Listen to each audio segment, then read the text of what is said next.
Zayna Pathian Chimay Kukura Kalkom Songte Zabayin Hola Suwa Kristan Min Chibay Kabu Katsu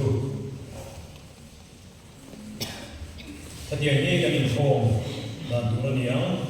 Pathian Tu Kabingte Bung Tung Matay Kansiara Rong Troy Natin Ane Dua Wena Pathian Namtana Kantilpe Pakan Mute Dalam yang karontar dan Allah, saya yang zaitu mi pani kanaya lian sangui lian na KNP le nulai salding pui dan dia, saya yang berdui referensi mana koya dan biar di pastor aniang, Thiam ni ciri nomor tahu, tu finte Bung thum cha atanga cha sari zawin tuving te bung thum cha atanga cha sari zawin ithin nu zong zawin lalpa ringla namar tiala hinhatsu ikong zong zawa ama khrengla ikong tetsu akong zeram che mani ngai indifing sula lalpa chu tila sual kalsan ro zena ya karon chia san ma perachu Ikong zong zonga ama keren la ikong tetsu akong zeram che hi ani kan thia dangin Christian dana kan la lem be Christmas de tharlom na de missionary day de pathian rone kan mong so ta nak tu katang chuan KNP atanga puiting ko ko thengin kwal kwa zirna la izona ma tam takan chu ko member pen suak to tu bundang pan to tu te ko kanom the ome tin helai to chu om sel tu te poin zela tian tu kan sia ta hian kan kong zong zoma pathian kan sia trenga pathian tu da peng kim kan bol dir sa ti turin ka sia chuan pathian in kan kong te ni kong se to ni hi helai tu kan ka tham hian rim za tila a tha ge Aku kan diri teh dalam bangsa ta kiri man sama-sama se. Amen. Ani kau nak tadi tadi apa? Lagu lagu. Orang apa? Saya ini kau mana dia? Kau nak sana?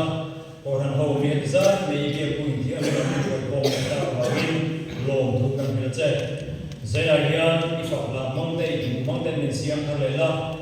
Ani kau nak sana kau le mana itu zong deh. Yang lain tu tu terawih buat saya ini sangat kerja. Ani kong na aku nak tahu kami buat bin min mai tu dalam Yesus Kristus ni kau ina tandile. Amen. Waktu layan patian fakir soal yang buat saya datang tu bin lian sang lian na ken lian kan so mga orang suak tak salah.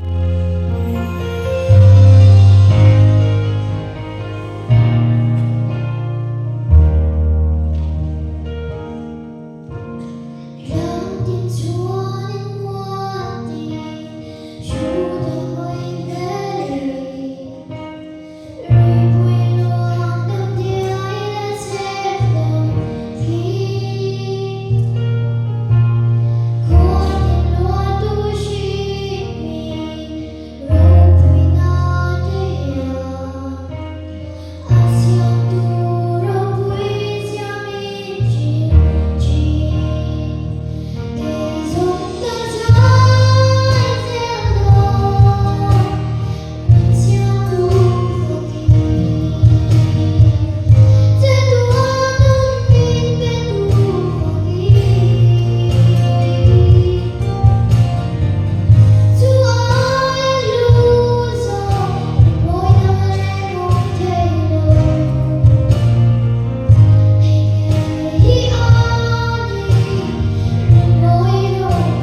cái tổ đó nhiều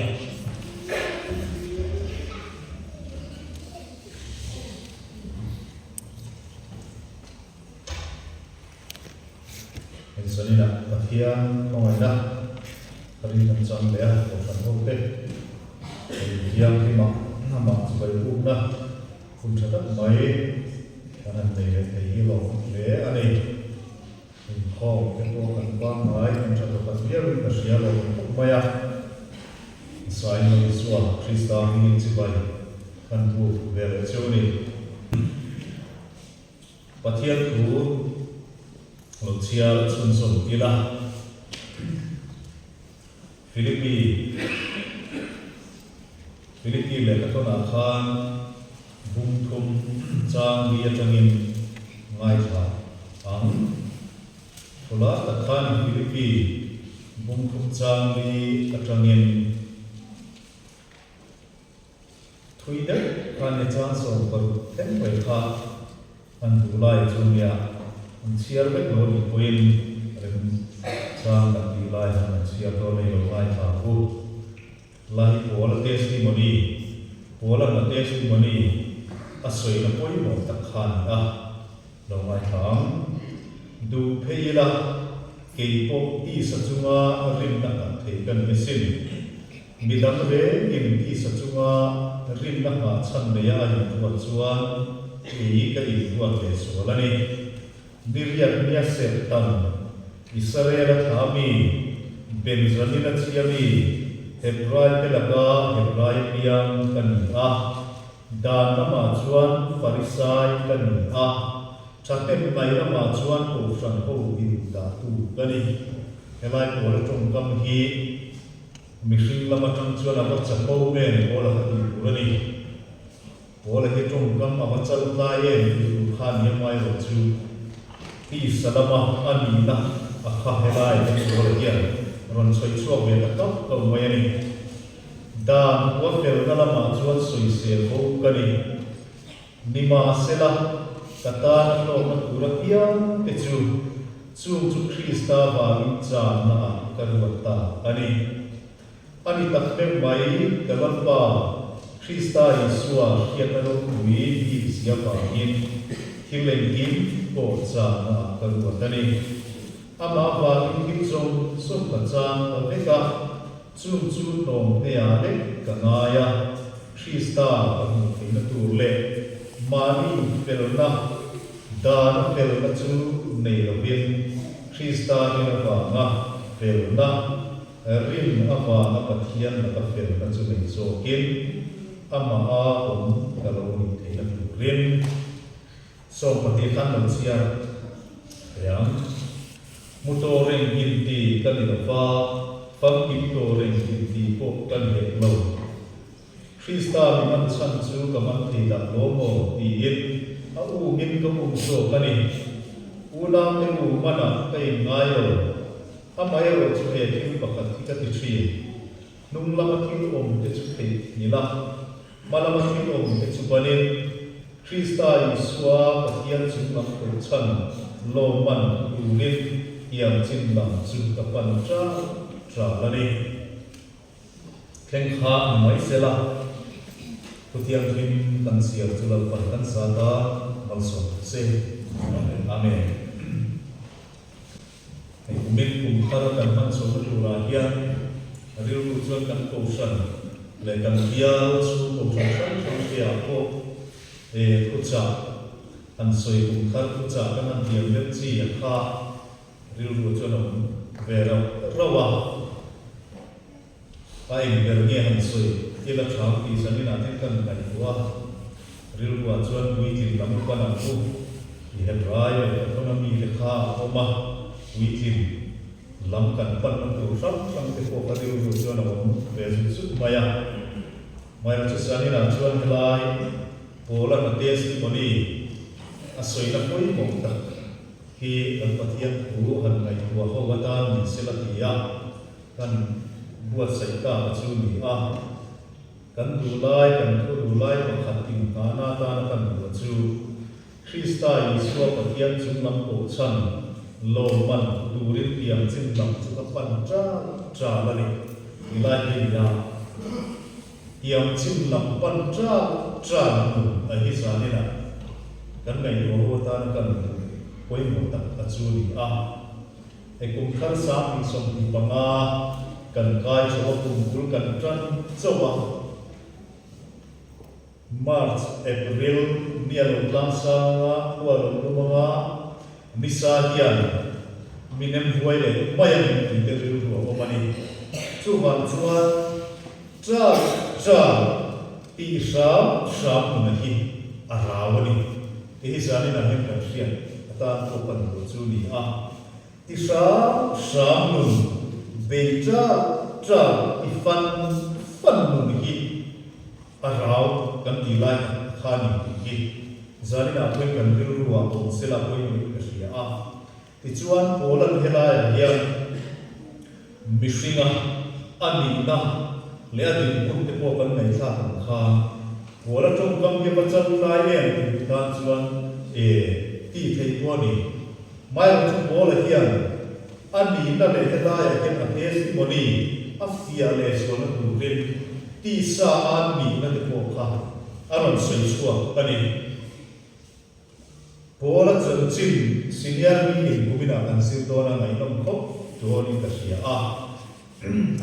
chit chia so kin kan la sir cho anga pola chan chin shrim hi sir tham chui tham khani a pathian tu sir na khan exam na khan ai bera me la to lo pola akun lai na yang dang lam pi ani na le pola Thiam wo si then khata kha zona ru kala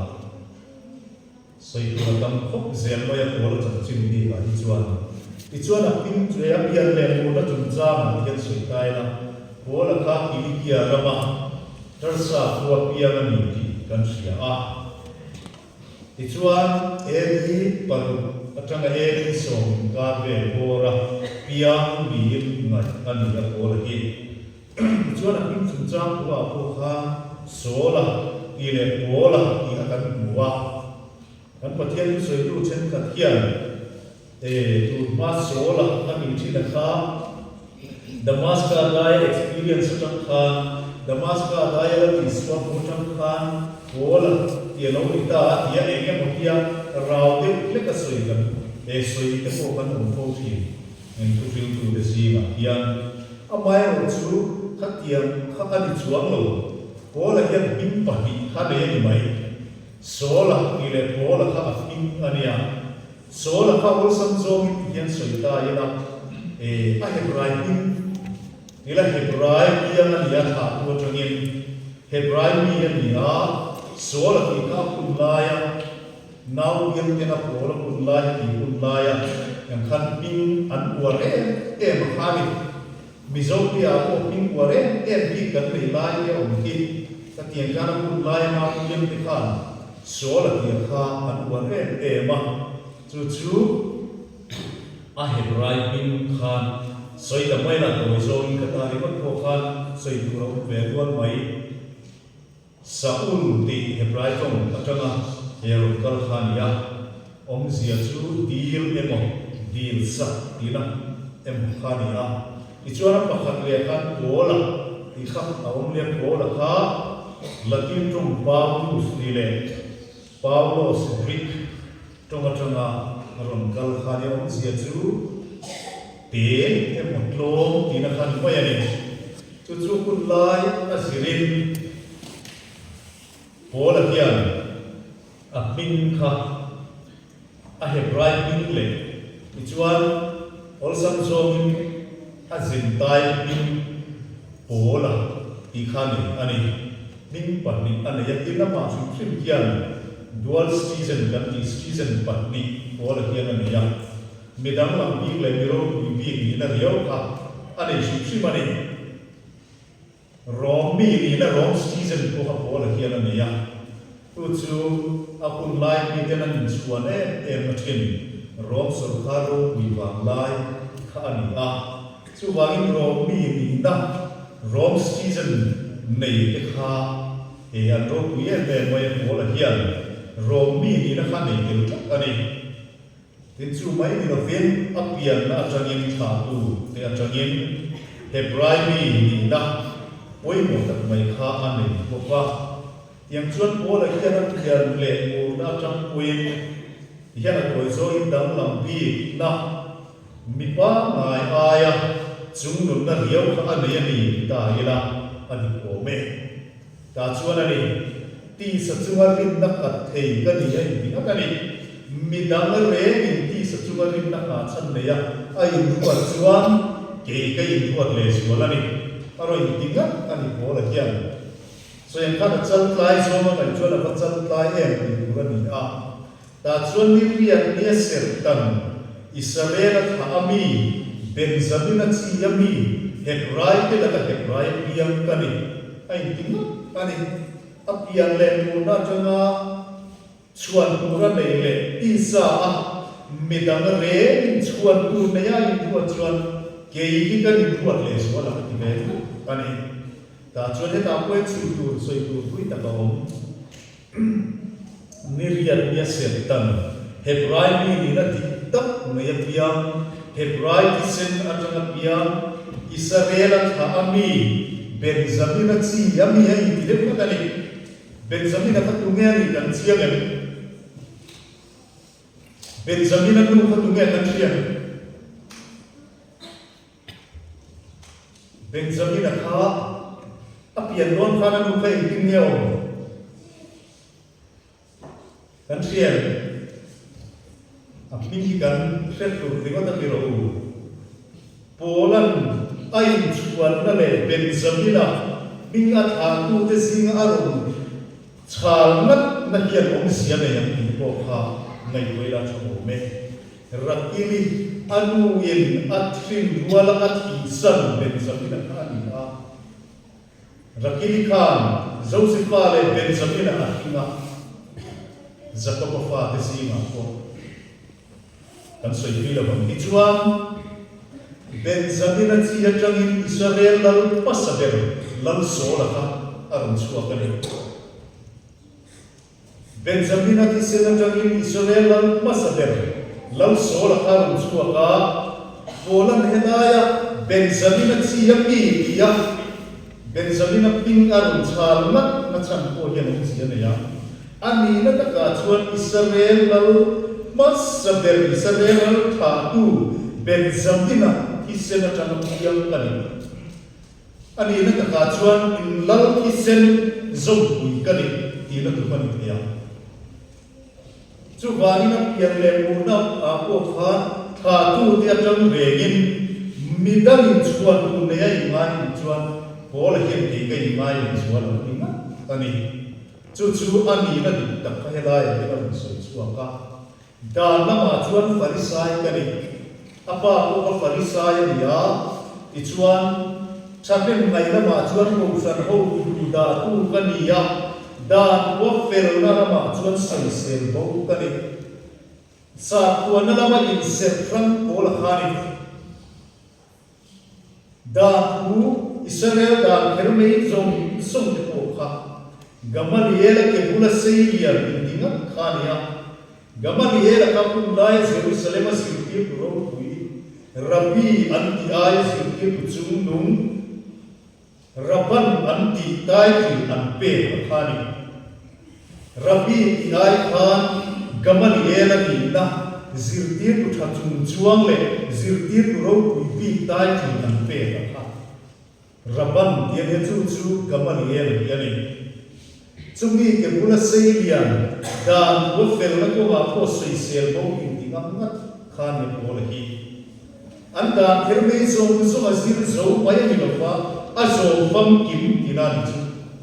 soi sel bo ka ni ya in ngam chuan chu anda kermen ke mer ta am dan te se zo som kham ko kha ka zo fam kim ani ko la hian ai na an a Ichuan achun zom le na kha en ta ila da ko fel na lama soi sel bo Israel chinga po Hebrai na ka Hebrai pia Benjamin kha atanga chua ngat asile na ni se dar sa ka laya khok iro pui takani zirna lama po Puipuii ro pui khati an kun laya Puipuii ro pui dare mai Athens le Alexandria Puipuii ro pui tak te elpha opangai tarsa an ko lagi apia akko satamani kan fia a chu wanin ti salama kan chuan tu tam tak ani zirna lama po mi chu chuang takani ya kha achan chila hian kan ya i chuan achan chila ngai long ta em chu nima sela katan lo na tura pia chu Krista wanin chan na kan patani ni chung ti sa chuan tur nei zong song te Romi ni na nei te Hebrai ni la ka Hebrai piang ani na te Benjamin na chi atanga piang le lo che chua ani na te tiang chuan asir na lama ni se da tua chuan soi ser go ani na te gamani yer ke bula se yan na ani a midang re in chuan tur an le chuan ke chuan tur kan me kai le chuan am ni gam mat khan a pola ya ro pui ko khan aniam ti arin te na chu Stefan an den lum don khan tlangwal solan ko in arin ti ya kan ko ni chu mai no vin zirtir te Christian masate Jerusalem huar chunga then tura halna waran ka pui thiam lam ver pe na tanga dil chuak tinga tlangwal ani chu bang chuan kola kam ni na mai ani lo ti kha hiat turani ni ma sa chung zong chu ni kola chuan katan lo ma tura pia te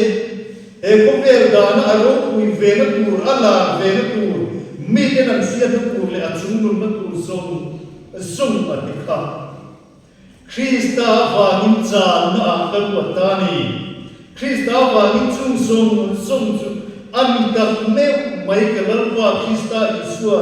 fiat na ro pui big sia vangin thil engkim po cha na kan watani ama Krista vang ve chuan thil song ka cha ko ka nima sela chung chu to ne a lik ka ngai ni mo le ke ta ni chu ro ina em chu ni khang thil song te ti sa chuan pura nei ve te ro pui ve na pur song akun lai ni te aya a ham filor na tur le mi te na an hiat la na tur le ro pui na tur song a lali suwa Krista hiat na ro pui bi ka wangin chung song chu ka chana cha sakia mai ni lo vin to te a ni ka ngai ni ta ni zanina hian bola nun atang kia ani enta ila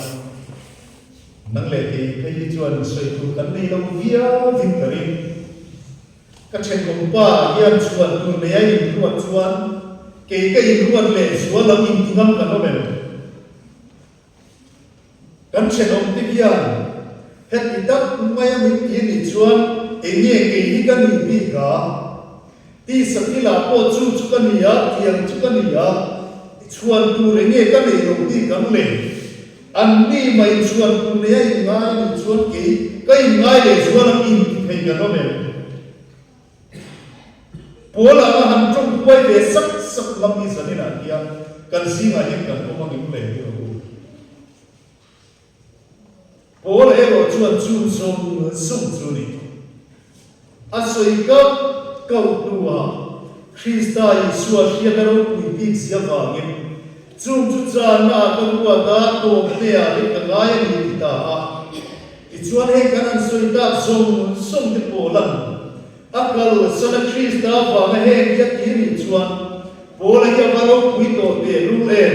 a thil ti Krista wang ai pe ni van sa te lu en ro en ton tur pola hian he ta ri mo po yan na sa ta min chia ani nima sila polan nun kan en chuan chung song le na chia ani ro yer en chuni chung song ka ti vector tua Krista wang he song ka cha ti sa ma chuan ve te le ka ro pui na tu song ka kal san tu hian ani ula te u mu to re in ti kan ni na fa ki to re in ti ko pa ni lo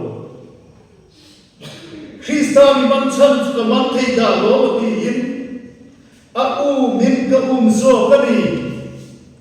khang sung sung ti tu khan ko la chuan unau te fam kim to ti to mu to ti chave to khata ka ni ngai lo ti chave mana chuan lo ti ve to trin fam kim to le ti chave to ka ni ngai lo Krista mi man chan chu ka man thei da lo ma ti na min ka so ka ni unau te mana kai ngai lo amai ro chu he thil pakhat ti ka ti thin pola na thil pakhat ti thin chu he ni apoi wani ki ro nung lama ki lo te chu thei ila palama ki lo te chu banin Krista i swa pathian chung lam ko chan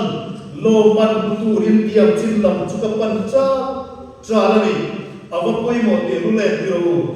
unau te uzani na yan pola testimony atang kia zir chua tur poimo tak kan nei kum kan pan liam ka kum puya khale mo para chuan chu tian chuan ka lo ti ve wa chung te chu ka lo kal san ve to chi na para chuan thu ka lo soi ve to rong ka lo bo ve to chi na ka lo na ve na sa to pathian pak le choi mo yang lam tu la te ka lo ta ve na sa to thin Sutiang lam chuan lo bola chuan chung som chuan kan san vik fu chuan ani muto le fam kim to kai ti lo la ti do chuan ani ma na ka thiam na te ka zin thiam na som te chuan tu ka nei ve ang som ti sa ti la ka ro pui na bola chuan ka kan san tu hian ani una te bul ka tam do chuan ani puto ka ni ngai lo wa ti chave to kai ti lo fam ti to kai ti lo Krista i swa pathian chung lam ko chan lo man tu hian bul tanin tiam chin lam chu pan cha la ni ma na ka ti chave to ka san na hian ti ngai ko le to ba nikum liam da kan lo ti ve thin kan ti chat te ka zanina hian kan bum oi lo tu le ganin ka la tu ra ti ngai lo tiam dung lama tilom te chu thei ilin balama tilom te chu banin ti khari bolam chu kan dung lama chuan kan long ti chie mo kan long ti tra ko ni ro se chung te chu liam zer ro se hen khar kan pan chu na tu ra le kan pa thil ti tu lo chuak chou tu ra le kan pa chon chou tu ra hianani Krista i swa pathian chung lam ko chan lo man Thiam chin lam pan cha te lu mi hi thara win chu ni rin tu nu hi phur luaya so phur lu da dai le wa tu kan ni lo rin tu nu hi bel de so an so yang mai kan tu ani lo ba Hong le kada ri luai man ko an chuang lo ko la na so yang hian ring du nu chu nung lama kilom te te ila palama kilom te banin Krista i swa pathian chung lam ko chan lo man tu hian tiam chin lam kia sura sa duaya anwa memo ashi omemo asai mo avo te mo an lumemo en ko ni ro se tiam chin lam pan cha la ki sa te mun hian ni ato pa chuan tiam chin a finishing line he chin ni alak lo to san tu rin man man min ko la fa Krista i swa chung lam lo man tu ra min ko na hian thi thengin om tu rin ani lam man min ko ni kong la ka ba san tu rin mo kan pe china to san tu rin mo lam man min ko lo ti zani na hian kan rin tu hian ke tar le sela bana mun pahala kan mai kan pa na conductor ten to china yal sai ko lo it ko to china kan no mon tu te pon ni a mai la su ina Zua in le ta ba ni no wa tu chang in tla a chuan zai bol conduct to ni thi ya zai bol te ne wa rong bol la lo fe chuak ve thi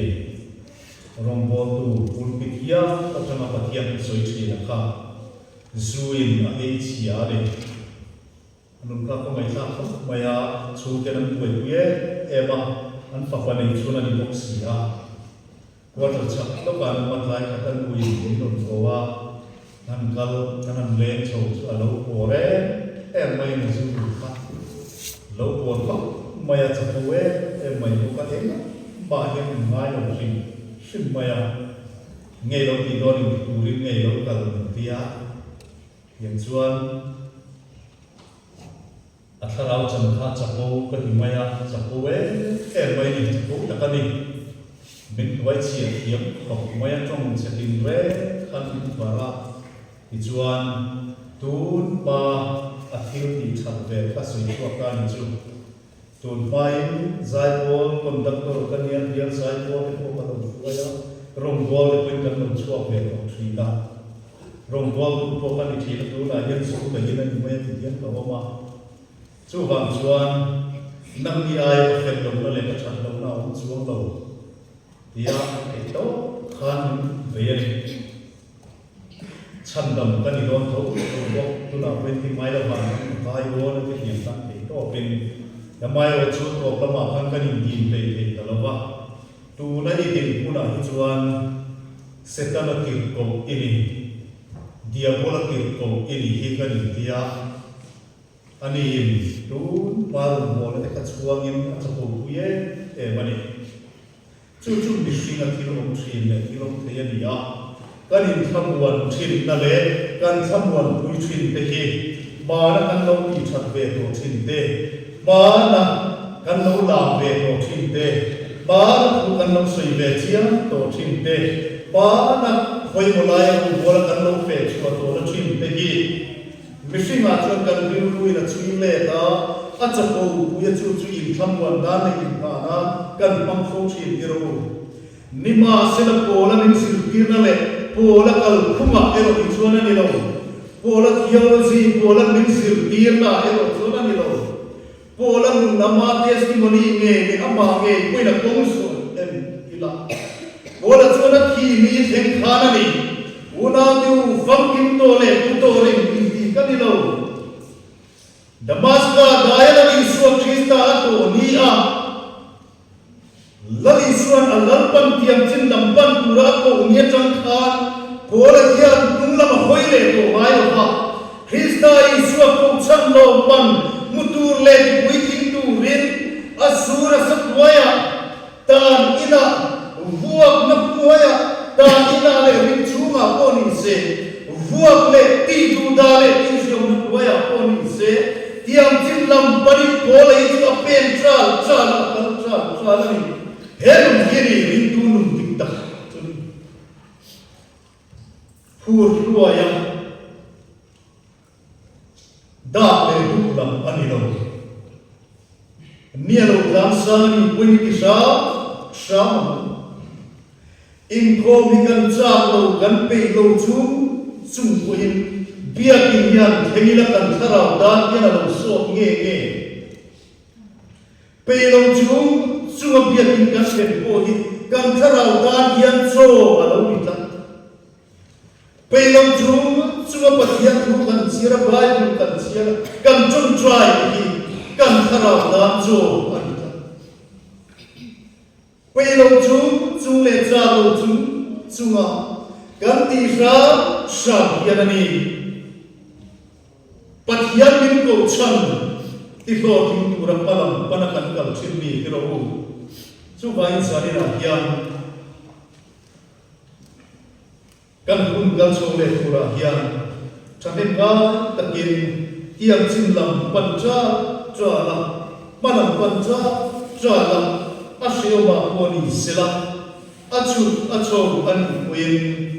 lali suwa krista min ko chan chunglam lo man tu rin kan za yin wa sai kan se la ti yin zare na hin kan so mani lalwana ko kan so ite kan sa ta man so se amen lalpa kan Thiam men pangatu misalnya Thiam sudah hotel siapa itu bulan acangin hasil tu mimpi koi mukte ngai kai kan sir kawani kongai takin kan tan manso na launi kena tura thalawan ang lalpa manso maduti sakturin lali so Krista ingin kan tile amin Kristian ang unang wala sali sa bitual at pangana sali sa bitual pangana iswa pangaital sa na sa ngayon pagkamuha huwag din kan sa nga ijuan sa tawapa lalpa try wala ka kanin Donia kan sayang tinggilah sa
Chúa,